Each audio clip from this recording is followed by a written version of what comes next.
You're dialed in to the Dealer Playbook podcast, where it's all about winning auto dealer strategies that deliver proven results. And now your hosts, Robert Weissman and Michael Cirillo. All right, everybody, what's going on? This is Michael Cirillo and Robert Weissman with the Dealer Playbook. Hey, Robert, how are you? Hey, Michael, what's going on? Hello, everybody. Thanks for being here. I am so excited about today's episode. We have Craig Lockhart, who is, really goes without an introduction, but he's the nation's leading expert for automotive recruiting and sales training. And before we get to him, if you haven't had a chance to listen to our previous episode, I'd encourage you to do that. We've talked a lot about creating a culture inside the dealership, and one of the key points that came out of that was how to recruit the right people. So this is a perfect follow-up to that episode. I'd encourage you to go back and check it out. Robert, you have had a lot of association over the years with Craig. What can you tell us about him that's just going to really set the stage for this episode? Well, when it comes to just the whole the industry in its whole, that Craig is as passionate about it as you and I, as any of you out there.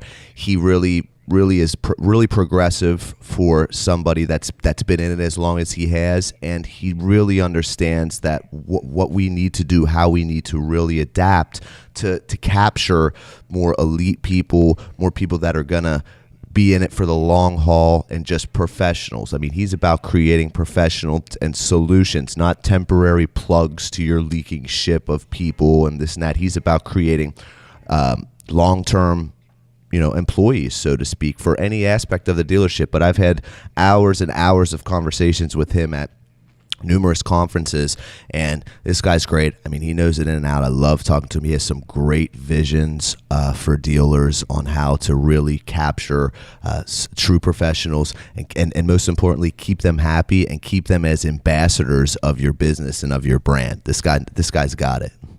And you had mentioned he is the who's who of automotive recruiting and sales training. He speaks literally at every single conference about this topic. And the thing I think I love most about how he presents is that he's really giving valuable information. So I'm looking forward to asking him some questions and hearing what you have to ask him and seeing how he responds. But guaranteed, those of you who are listening in today are going to be walking away with some just super valuable insights into how, like you said, Robert, not to just patch up a leaking ship, but to create long-term sustainable recruiting solutions. And I don't care what department or what your position is in the auto dealership. I know we have a lot of salespeople that are in the trenches on the front line that download the podcast, and then we have dealer principals, GMs, whatever position you are. There is value to be gained here, for the simple fact that you can pass this information on to your superiors, or just for you to know yourself, for you to know how to be that model employee and to be that rock star, because that's what, you go in there and you focus, you do your job, people are going to notice.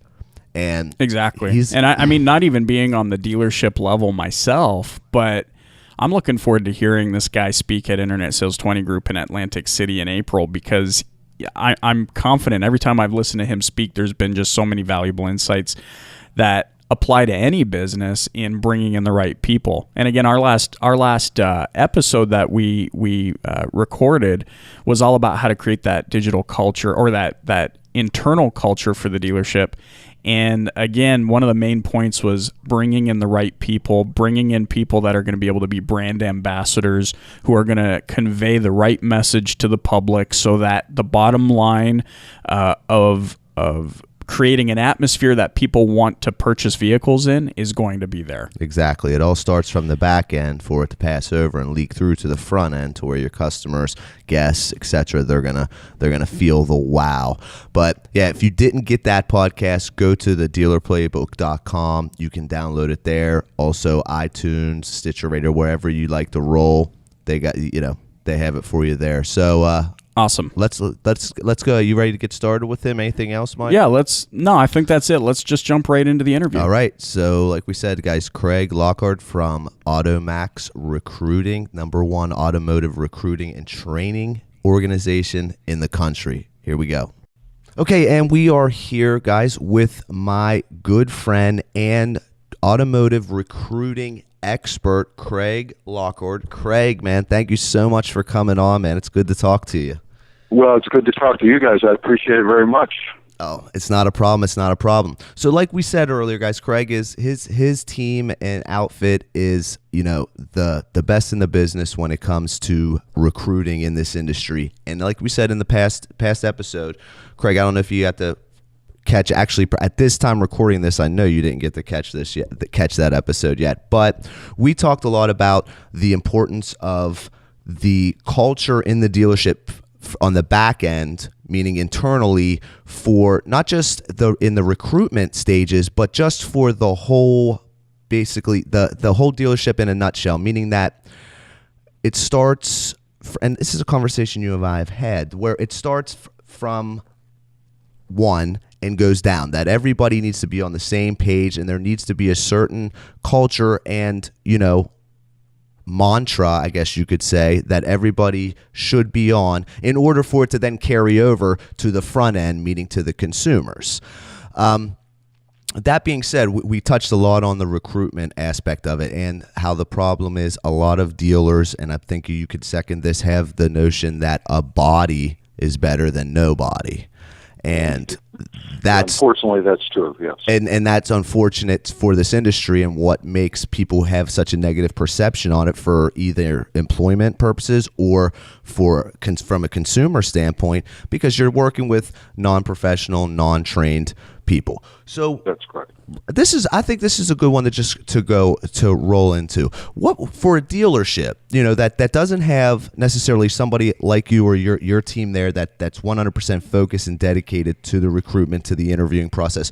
What's some tips that a dealer could use for the interview, for the interview. Let's say they got some people coming in, they got some applicants. I mean, what are some great ways that you can easily filter out, some of the things that already should be on the bottom of the pile? Any easy suggestions? Yeah, that's an excellent question. And really, that's almost not the end of the recruitment process, because then you want to get them through HR, and that maybe is a whole other discussion, because sometimes people have to wait, a week, 10 days before they actually start to work after they've been selected to work. But the interview process, what we've found over the 16 years we've done this, and we've done 12,600 and some recruiting campaigns, so we have a certain idea of what works and what doesn't. In regard to the interview, what we find happens at dealerships most often is they kind of tailor the interview to the applicant, to the applicant's work history, to the applicant's sex, to the applicant's nationality, to the applicant's geographic location, what they previously did, their education, what have you. That interview is different every single time.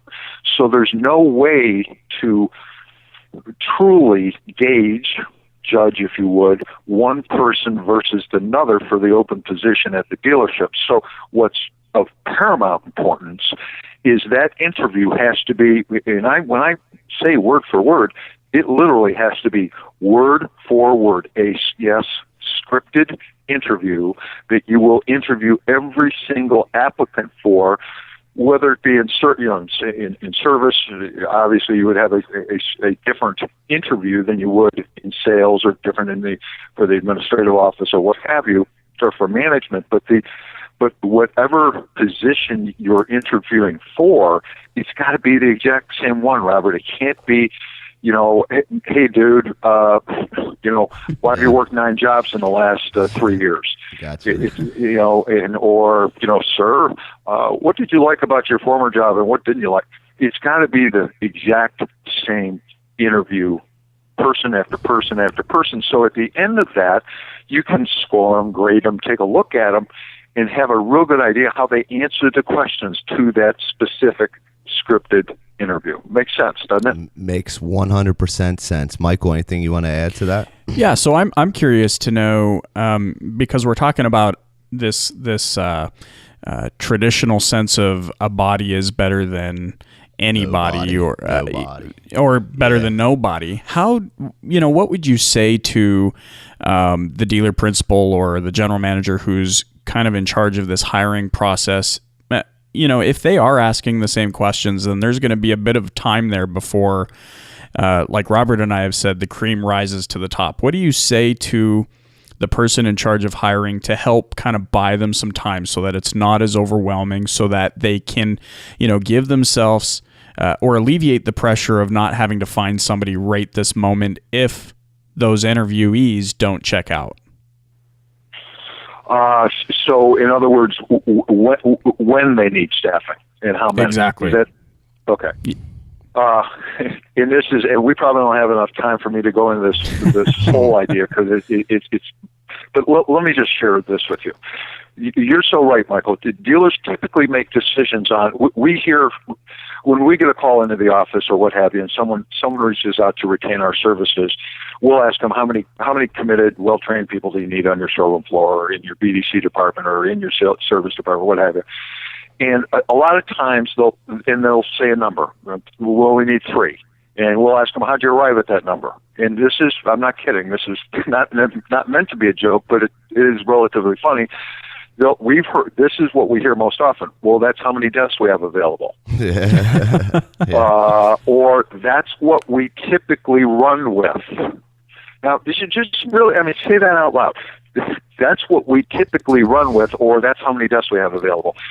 There's no way to grow your business based on available chairs or what we've typically run with. That just doesn't make any economic sense. So what we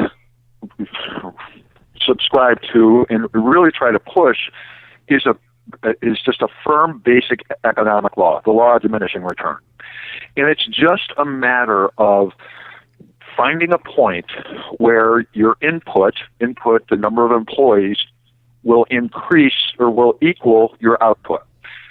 Will increase your output, rather. That's the first stage. The second stage is where your input, the number of employees that you hire or put in a certain spot in your dealership, where it will equal the output. Now, it will start to diminish. Your return, your output will start to diminish at a certain point of bringing people on. It's at that point where you want to stop. You don't want to, it will kill the culture, which we alluded to earlier. It'll destroy morale.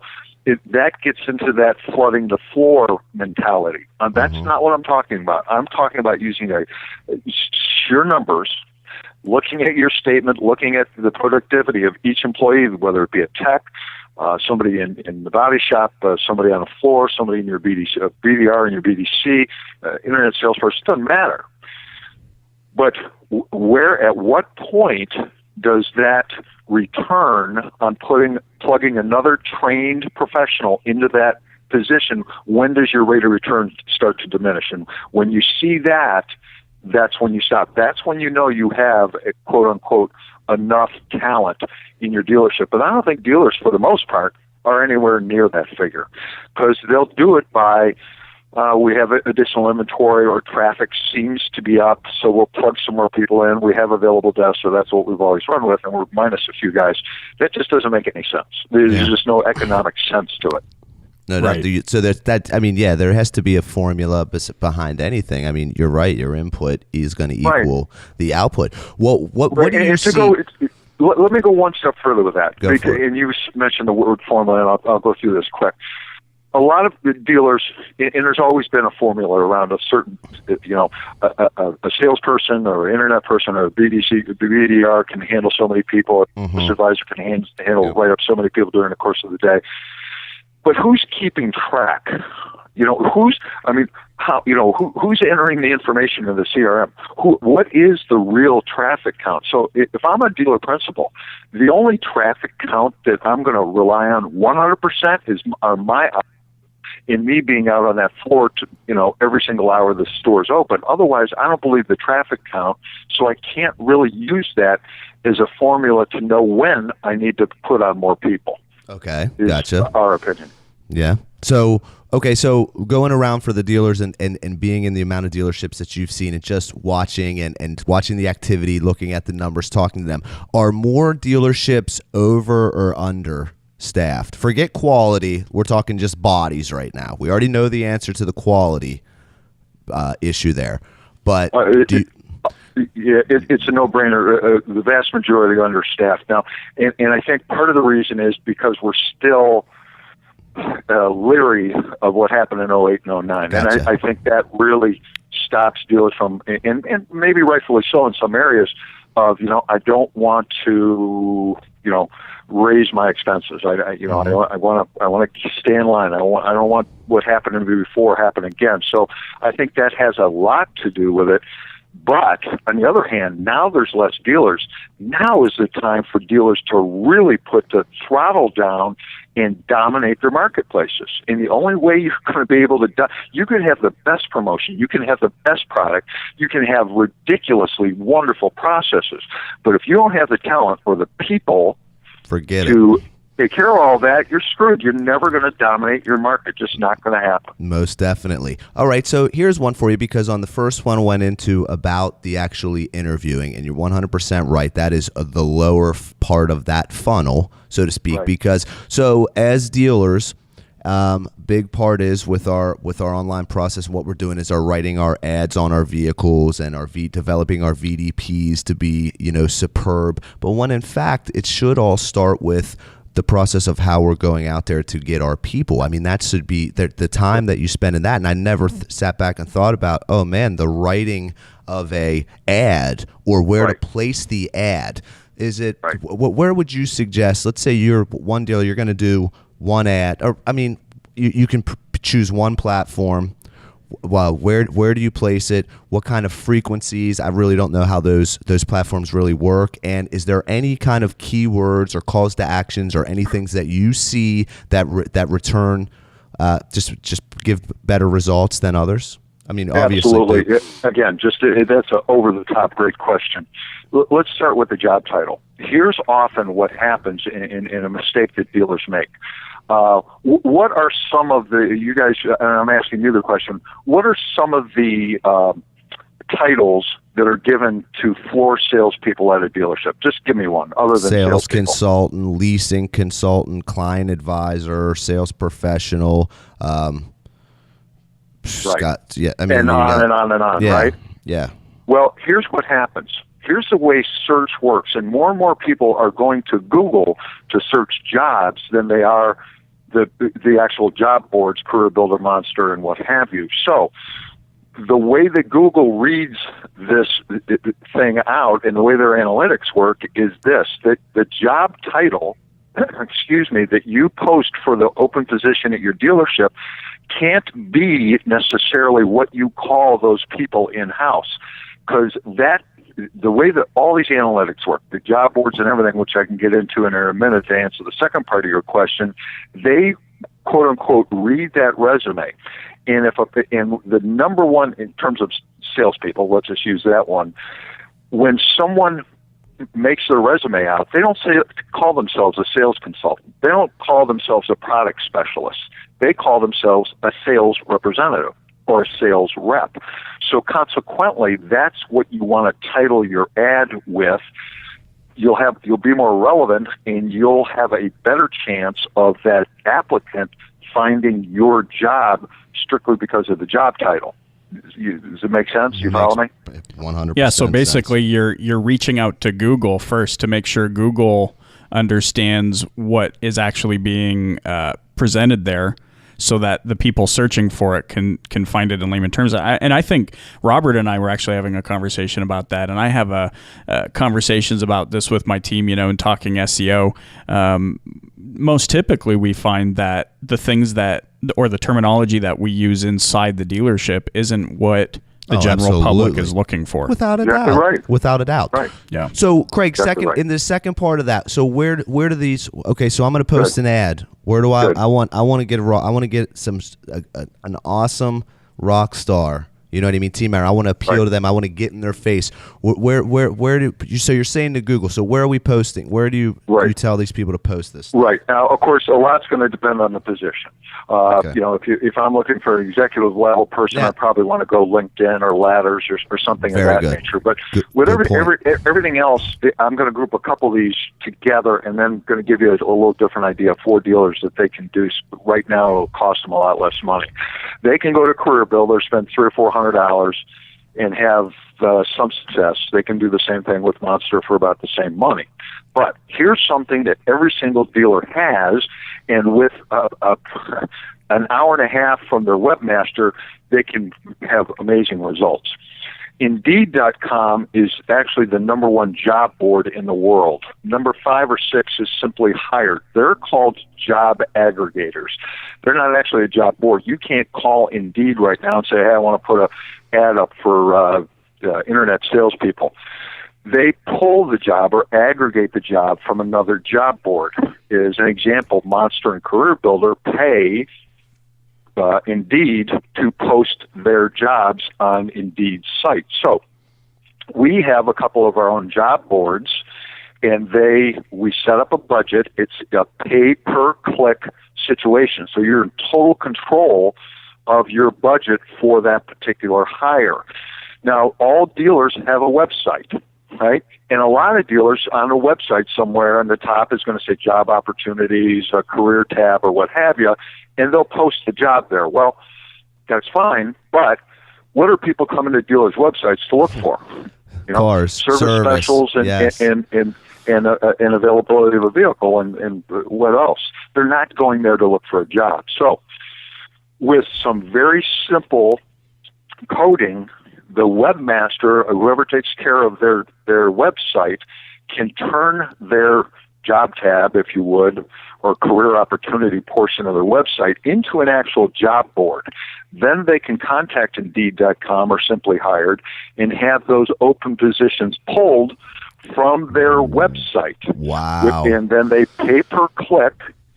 And then there's a lot of data that goes into that. It ends up costing you, a sweet spot would be somewhere around, they call them conversions, but they're actually applicants. If you can get your conversion rate to about $10 per application, that's kind of a sweet spot.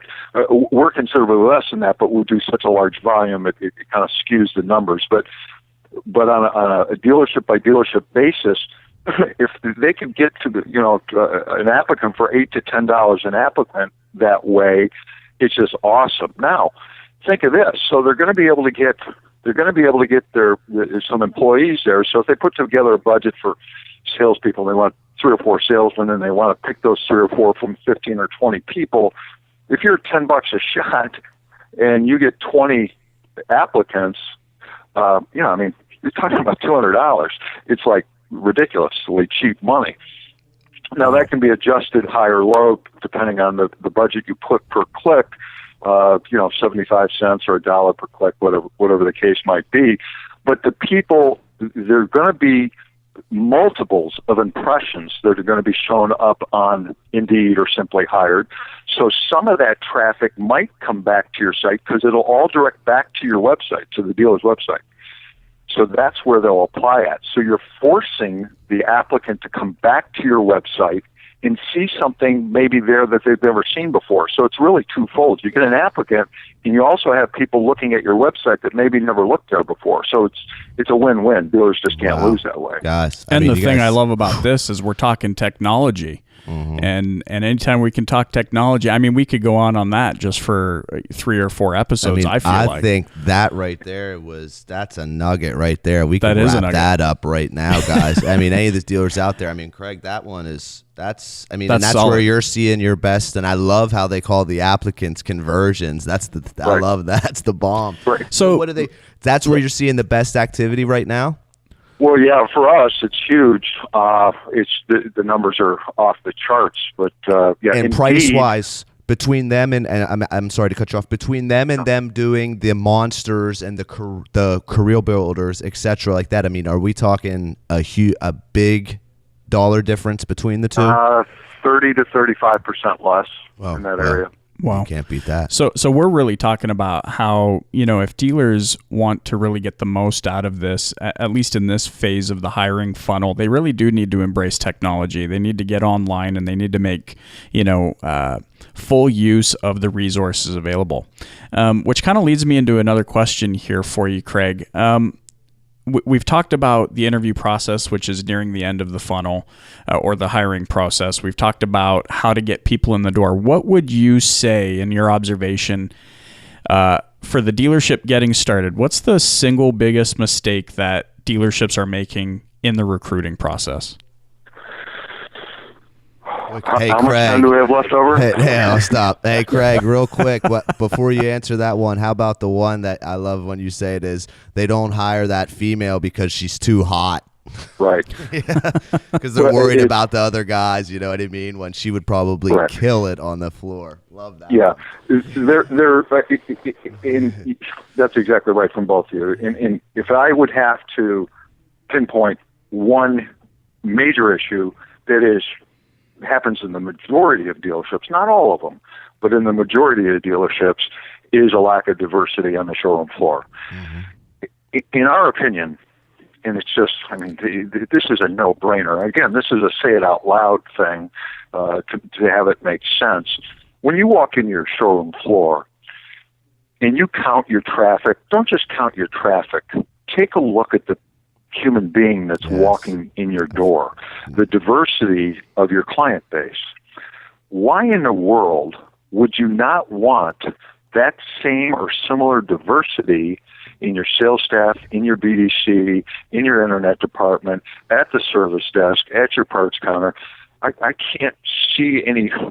I fail to understand why a dealer wouldn't want that same diversity. It's kind of a no-brainer. It's kind of now the CRM companies and these old your up charts and stuff. They should maybe have a little bit more information to check off in there when you're doing that, because I think that's I don't see anything ethically wrong with that either. I mean, that's just strategizing based off of the customer base that you're appealing to. So right. To create that environment that's going to appeal back to them, it only makes sense. That's right. Like buy from like. You know, I'm 62 years old. If I walk into a Cadillac dealership and you put a 22-year-old kid in front of me, that's going to be troublesome. It's just, and I have children a little older than that, but I want, give me a mature person, man or woman, doesn't matter. But put somebody in front of me that I feel more comfortable with. If I'm a woman, maybe that's the way to go. And Robert, you brought up women, and it's, that is a real problem. We hear it way too often. Don't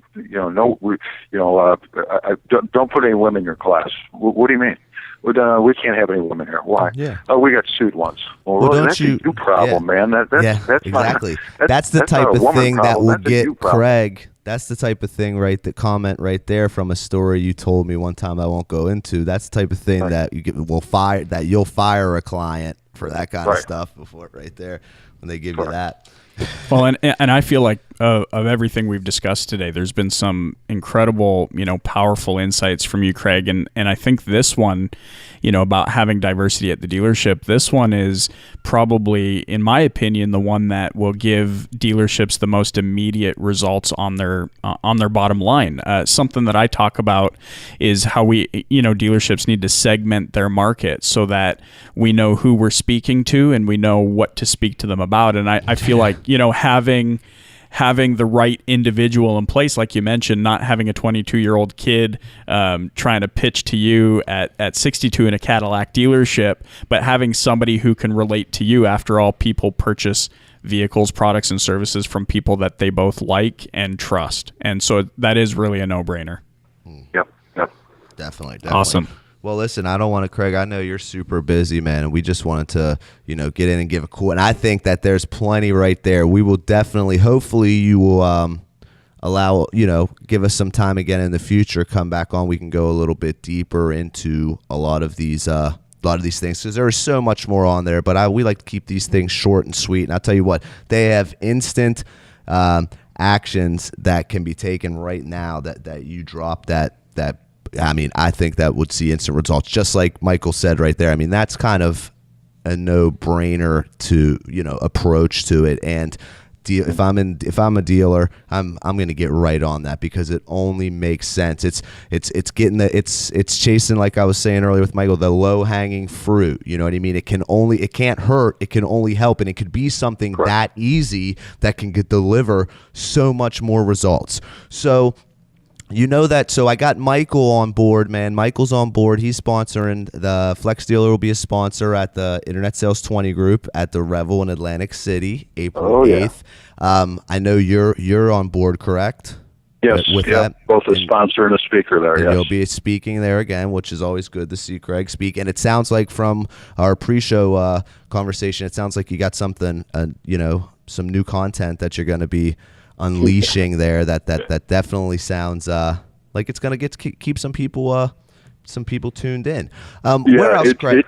It should be fun. It's the title of the workshop is going to be Online Dating: Recruiting Top Talent into Your Dealership, a case study, and it's pretty cute and should open some eyes. And there's some very distinct similarities between those things, but they're both online. So great. So who are you coming out with? You going to be out there with Greg, or you just you or?